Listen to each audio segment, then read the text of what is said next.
Shootout Part 1. Right, these will be good, quick runs, ladies and gentlemen. They are all against the clock. 7.56 seconds for the Tag Heuer 100-metre dash for Rupert Cleveley in the beautiful Martini Lancia LC2 Group C car. A very, very quick carring period, but reliability issues meant that it didn't fare very well against its rivals from Porsche.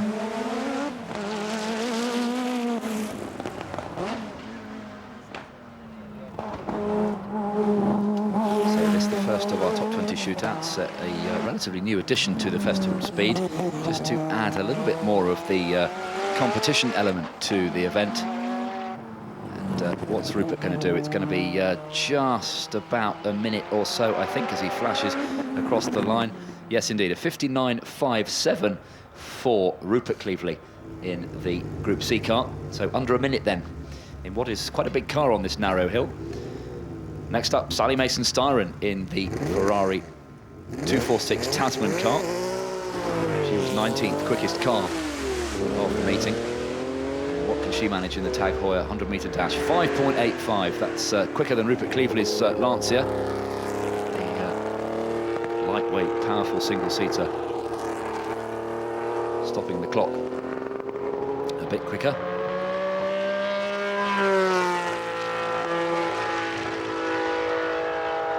It's only coming to Goodwood for many, many years. And she's been racing quite a long time as well with Dudley, great enthusiasts, particularly of Ferraris.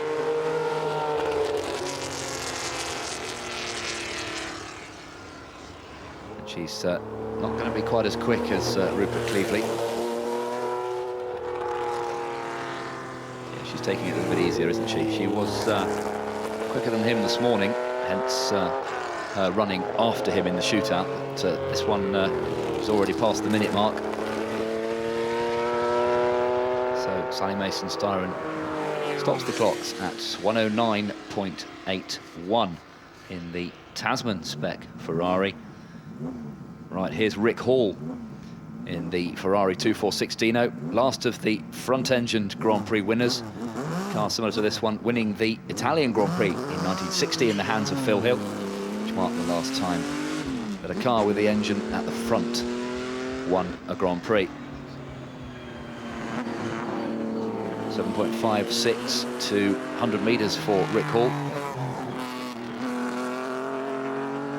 One of the great historic racers and indeed car builders from Lincolnshire. So we've got intermediate split times for these guys as well. 27.69 at the first split. So he's 2 seconds.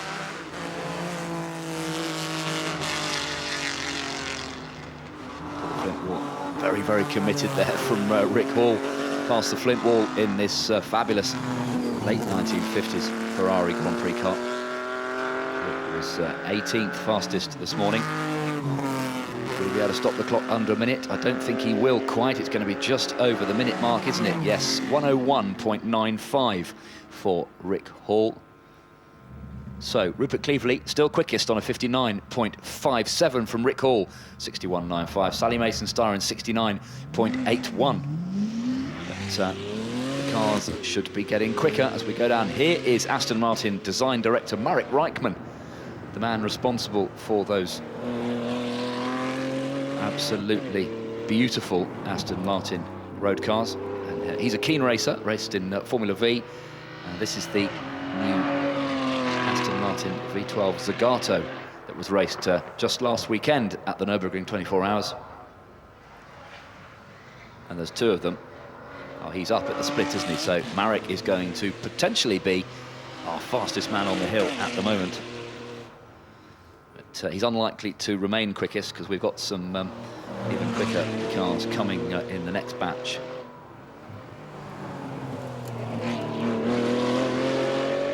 Real interest will be to see how close Michael Bartels can get to Johnny Milner at the front of the field.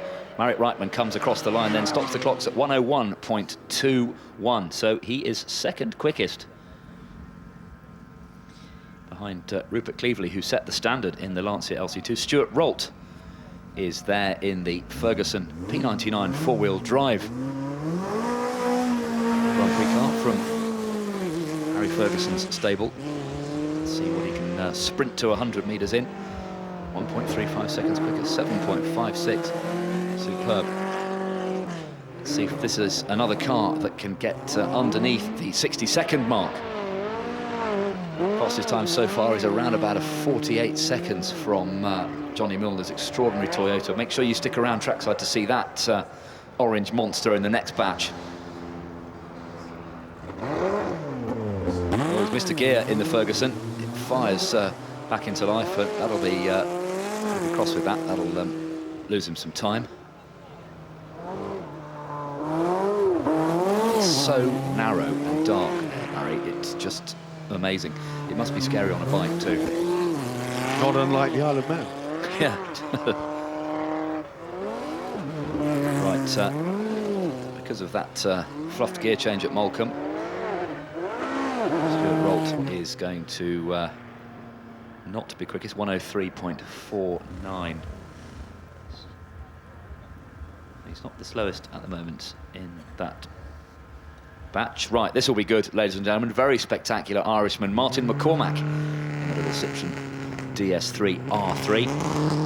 So slightly less powerful version of the WRC car, used by the factory team, of course, in World Rallying. 7.56 to 100 metres. He's going to have to try and not be quite so sideways if he wants to be setting a quick time.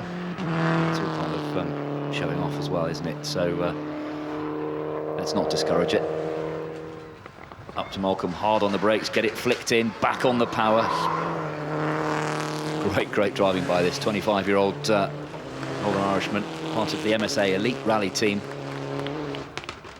helping to nurture into the bail very closely there. Can he get up any quicker than Rupert Cleverley's 59.57? I don't think he's going to manage that. Let's see if he can get it as close to the minute mark as he can. Just outside, 1 minute and 69.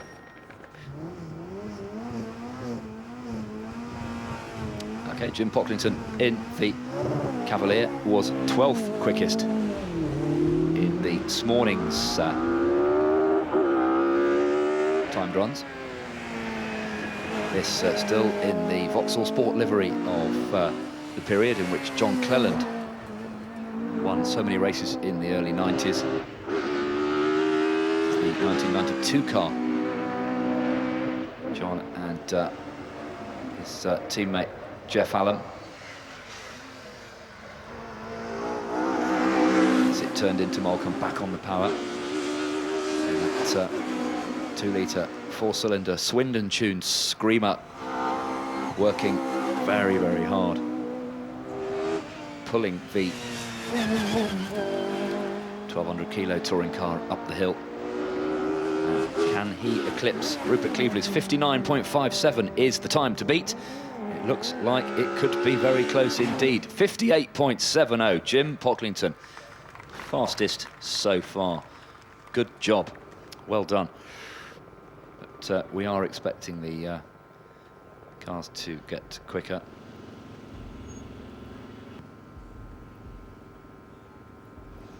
Now, this must be Gian Avignon. Well, you know, it's Gian Avignoni's car. He drove it just the once, but it's James Wood at the wheel of it, the regular Tesla driver. So it doesn't normally happen in top 10 shootouts, does it? No. James Wood just trying to pull his helmet on. That's a fearsome sounding bit of kit, the Tesla.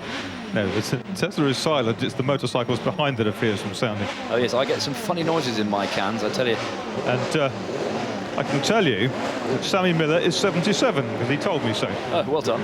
77. That wasn't a bad guess, was it? That was fantastic, yeah. Yes, why did I think the Tesla would sound like that? I think I'm losing it. It's been a long weekend. You're allowed. The idea of the Tesla is it's very quiet. 77 years of age then, Sammy. Yeah, I thought it had to be that. Had to be that. Because he was winning trials and he was an established champion when I was a schoolboy. Just after the war. Awesome. I bet he's got stories to throw away, hasn't he? Certainly has. He's a great talker, actually. He's a raconteur par excellence. Right, James Wood is away then in the Tesla. 6.75 to the 100-meter mark. It's very quick, that little Tesla, isn't it? Much quicker than it sounds.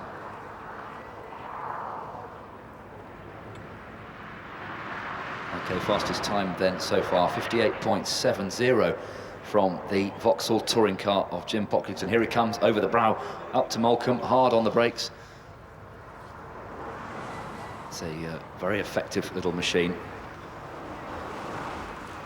Can he get down into the 57s? Looking good so far, very neat through the S's and past the flint wall.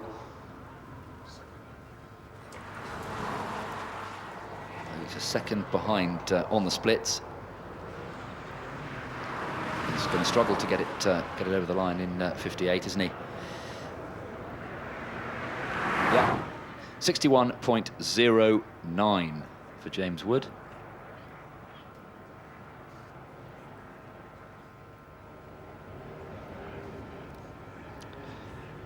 We are working our way. There's confirmation on the screens then of the times so far. Jim Pocklington still quickest in the Vauxhall Cavalier with a 58.70. Rupert Cleaveley's Lancia LC2 second quickest on a 59.57. Martin McCormack's little rally Citroen DS3 60.69. And then the Tesla Roadster of James Wood, fourth quickest. Marcus, I can see that delicious French blue Matra sports car down there, ready for its shootout run.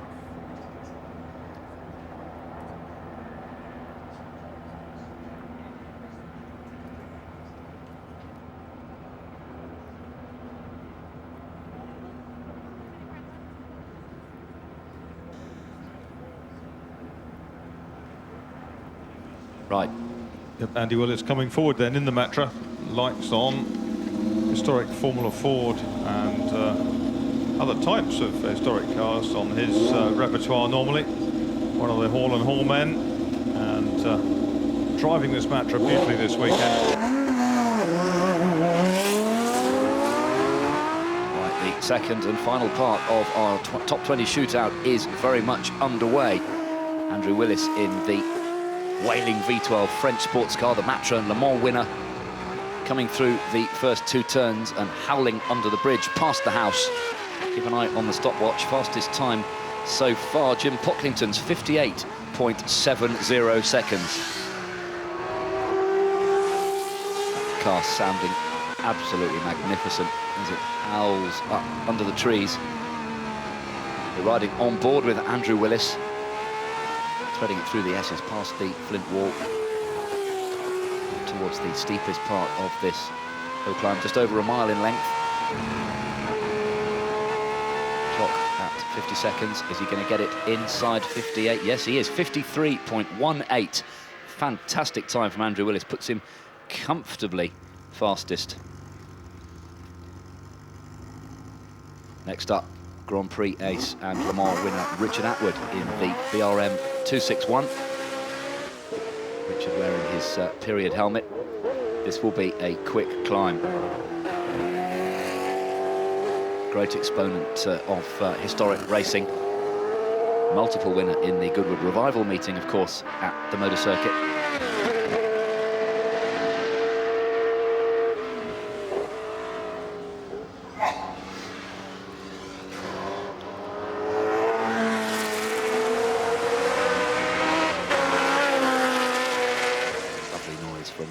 BRM machine.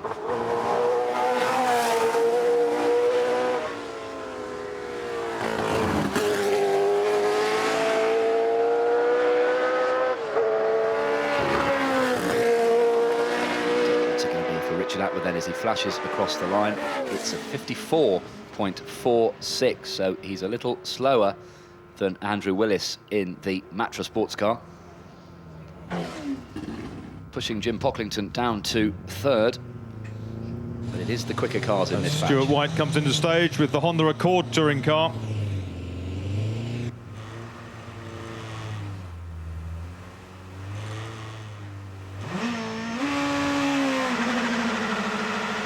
We run down the order in the shootout, we're going to see times dipping below the 50-second mark. Stuart White kicking up the dust on the way through the first corner. Honda Accord Super Tourer, fastest of the breed of touring car machine.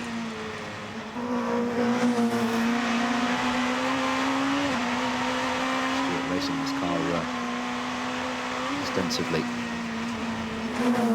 Just clipping that straw bale.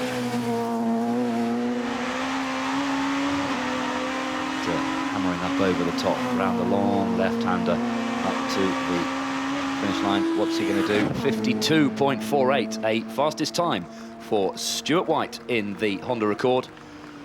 That's a fantastic climb in what is quite a big, heavy car for this hill.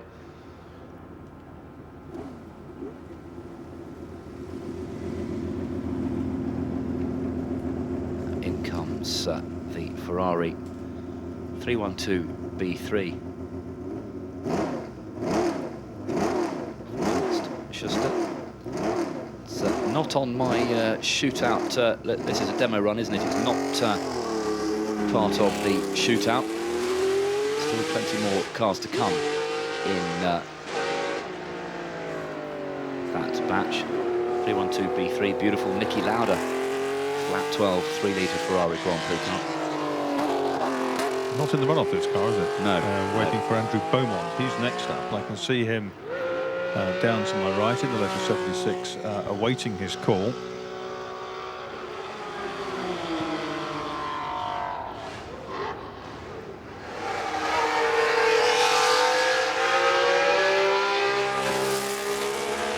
Three times a winner in 1974, this car, in the hands of Niki Lauda and Claire Regazzoni.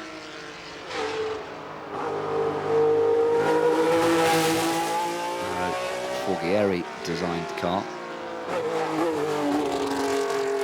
Tweaked after no success in 1973. Lauda came on board and the Scuderia started winning again. Here comes Andrew Beaumont in the successor to the all-conquering Lotus 72. This is the Lotus 76 in JPF's colours, originally with twin brake pedals, so you could brake with either foot, twin wings, radical aero. Didn't work terribly well. And there he goes. Car number 76, Andrew Beaumont in the Lotus 76. It fluffed a bit off the start line, unfortunately, so the revs drop. Andrew back on it, modern Mosler racer.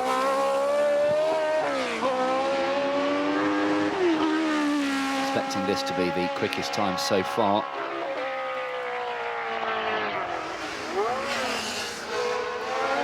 A more up-to-date Grand Prix car than the others we've seen in the shootout so far.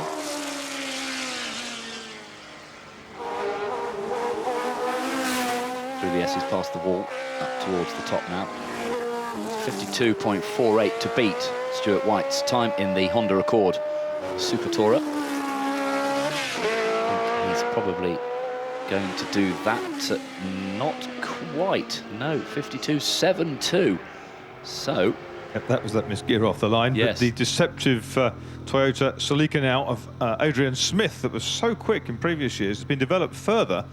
And this is from the Toyota Sprint Series from the Class A1 Pro. Yeah, this is a indecently rapid machine. Keep an eye out for Adrian Smith, car number 581, stopping the 100-metre dash clock in 6.34 seconds. Turning in a bit early at the first two turns.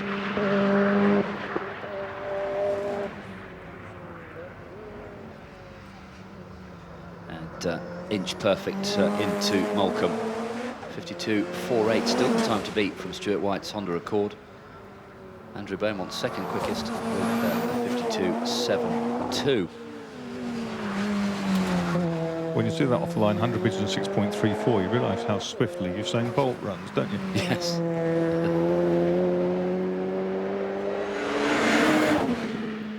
50.03. So yes, Adrian Smith comfortably quickest so far. And we've got 5 cars still to come, ladies and gentlemen, in the second part of our shootout. Gary Ward, Paul Knapfield, Dan Collins, Michael Bartels, and fastest man of all, Johnny Milner. Will he be able to hang on to that title? There's confirmation of the fastest times on the screens. Adrian Smith 50.03, Stuart White 52.48, Andrew Beaumont 52.72. So very close indeed for second fastest at the moment.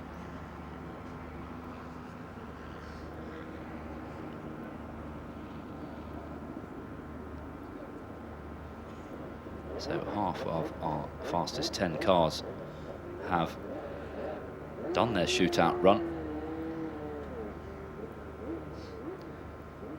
Gary Ward en route with Patrick Morgan's Penske.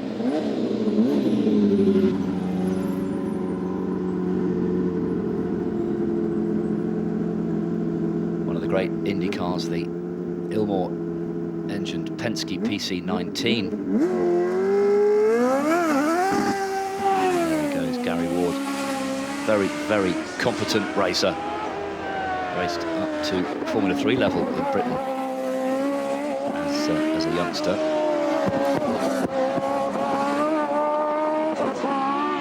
He's got to get below 50.03, the time set by Adrian Smith's Toyota.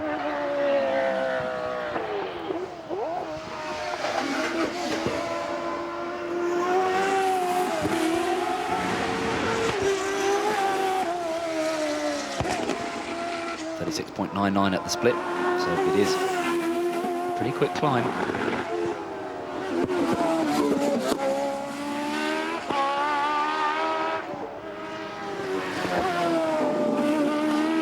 He's going to be just outside that time, isn't he? Yes, stops the clocks at 52.52. So that puts him third quickest. Here comes Nappy with that beautiful Gordon Murray designed Brabham BT42. Andrea Diadimic car in period. Also DFE power.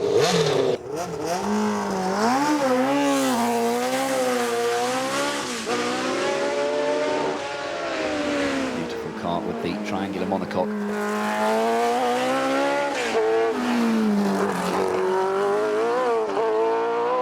Successor, the BT44, a winner, of course, in the hands of Carlos Reutemann and Carlos Pache. Paul Knapfield at the wheel of this one.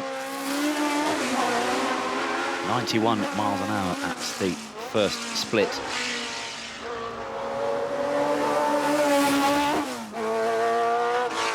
Still Adrian Smith's 50.03 to beat. Keep your eyes on the stopwatch. Very close. 51.73 for Paul Knapfield in the Brabham, and that's good enough for second quickest at the moment. Yeah, there's your top 3 then. So it's still that remarkable Toyota Celica, which looks relatively standard underneath. Yeah. It's quickest. Here's Dan the man, Dan Collins with the 88 Lotus. Take courage, my friend. Go for it.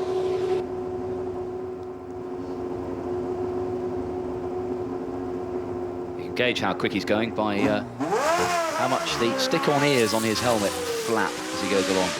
They're already flapping before the 100-metre mark. 4.51 seconds to 100 metres.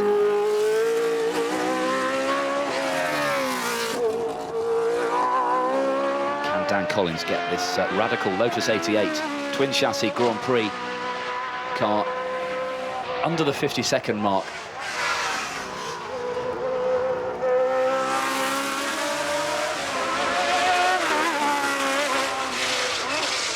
races in the historic Formula One series. Championship for a number of years. Fantastic looking car this, never raced in period, it practiced back in 1981. 48.52, yes indeed. Top time for Dan Collins. That is the fastest by almost a second and a half. 131 miles an hour is time, it's a speed across the finish line between those straw bales. Right, watch this, ladies and gentlemen. Michael Bartels, German GT ace, ex-Grand Prix driver, raced for Lotus in the early 90s in the V12 Maserati MC12. This car winning dozens of FIA GT races, including the Spa 24 Hours on several occasions. Some great onboard shots. Here we are again riding with Michael Bartels up the hill. Clipping one straw bale apex and the flint wall apex the other side, just inches away. First time in this car at Goodwood. Can he beat the 48.52 of Dan Collins? Not quite. 49.09 is the second fastest time of the day. Right, here is the one to watch, ladies and gentlemen. Johnny Milner's Toyota Celica. It's an absolute monster. And he set his fastest time yesterday, despite a big trip across the grass. He was telling Bruce Jones earlier, he's got to try and persuade himself to brake later for Moulcombe. He reckons there's more speed to be found there. Here we go, on board from the passenger footwell, looking back up at Johnny as he concentrates. Threading the car through the first two corners. Kicking up a little bit of dust on the exit of turn one, under the bridge, through the left and right kinks on the way to Moulcombe, over the brow. You can't see until you're almost there. He's messed it up, hasn't he? He's gone across the grass there, and that'll lose him vital time. He's got a 48.52 to eclipse. He'll be annoyed with himself about that scrappy exit to Moulcombe. It's going to be very, very close. He hasn't done it. 48.99. Dan Collins is our fastest man of the weekend in the Lotus 88B. There are the times then. Dan Collins, 48.52, eclipsing Johnny Milner in the Toyota Celica with a 48.99. Michael Bartels, third quickest, 49.09. Adrian Smith in the Toyota Celica, 50.03. Paul Knapfield goes fifth quickest in the Brabham, 51.73, followed by Stuart White's Honda Accord Super Tourer, 52.48. Gary Ward in the Penske-Ilmor PC19, seventh quickest on a 52.52. Eighth fastest, Andrew Beaumont in the Lotus-Cosworth 76, 52.72. Congratulations, fantastic result, well done, brilliant. First of all, I feel really happy that I was part of this incredible, fascinating event. So I set me the goal to run under 50 seconds, because when you are coming first time to the mountain, it's really hard because it's very special conditions, very narrow.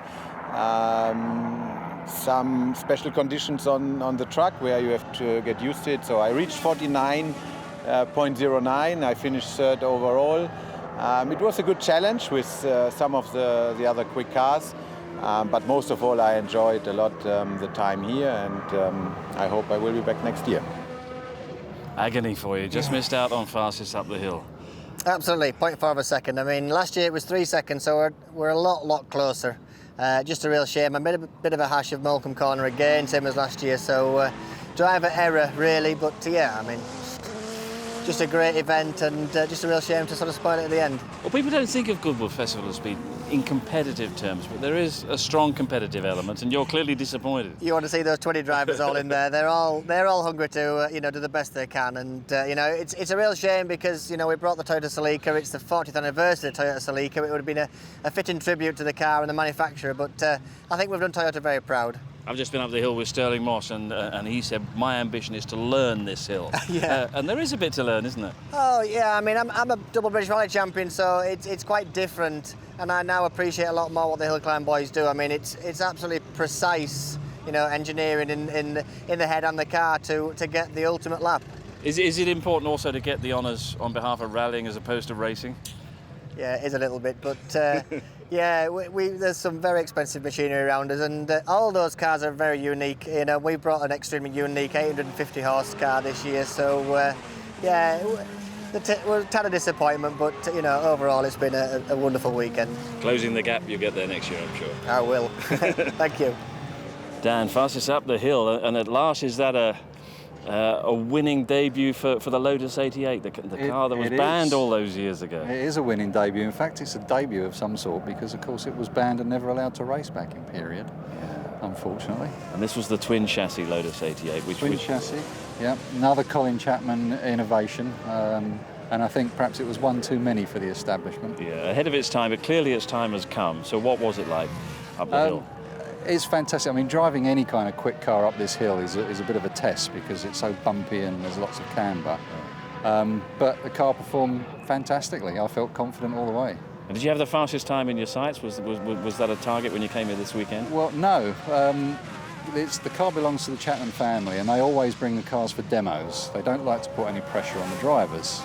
However, Clive saw how quick I was going in the car and decided to have some time lapse, and we came away with the fastest. Couldn't believe it. And there's a bit of satisfaction there because there is a strong competitive element here, which seems to be getting stronger year by year. Yeah, there's there are lots of people who just come here for the fun and to do demos, and that's where we've normally been.